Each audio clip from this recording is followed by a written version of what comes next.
Yes, in this class I will continue from last class and talk about the sync-async system, and I will explain it more specifically at the class level. I told you that some of us were doing something. The conceptualization of the content of that task is classified, and there is a class called task. Then the subject that will execute the 2 days will be a class called isolateExecutor. So in the creator, we create a new thread. In the end, it's just the difference between whether I'm going to execute synchronously or asynchronously.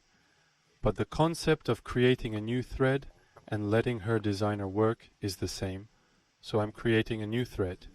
Then there will be a queue that collects the things that the thread will do. Now in the meantime, this guy named Tesk is going to let him hold the condition meter for now. Now, I'll explain a little more about this below. So, last time the main thread was running, if I made this API call, this argument would pass a function that I would execute, and this would be expressed in the class language called thisTask. Then, if I said earlier that I would create something 3D execute under the name of this 3D executor 3.1 in this part. Yes, the 3D executor class will be an instance, and internally it will create 3D, and then it will have a queue of functions or tasks that I will execute. Now, let's see what happens when we call async. It's unmotivated. So if the main thread called this function, the argument is going to be handed over to the function I'm going to perform, then he won't wait. Just do your own thing. Now what's going to happen here? Now since we have created a new thread from the thread extractor in this section, we will create a new thread in the constructor.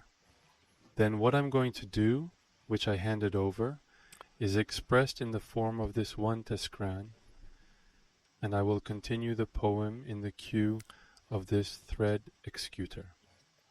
Now this thread. This queue.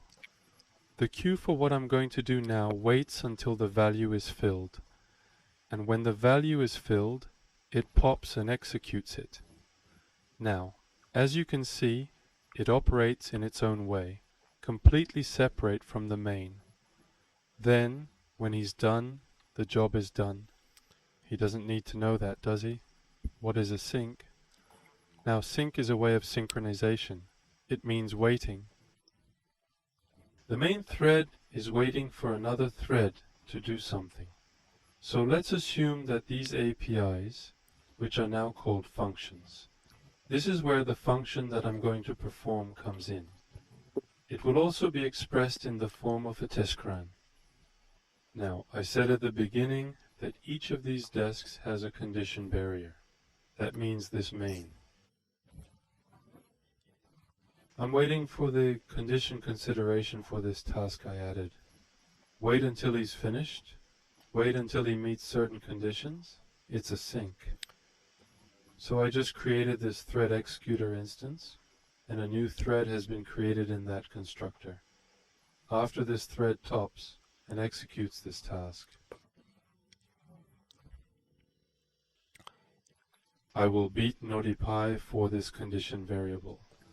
Then, this main, which was put in a blocking state due to him wiring about this condition variable, will now be in a ready state and will be in a running state according to the schedule so that he can execute his next work.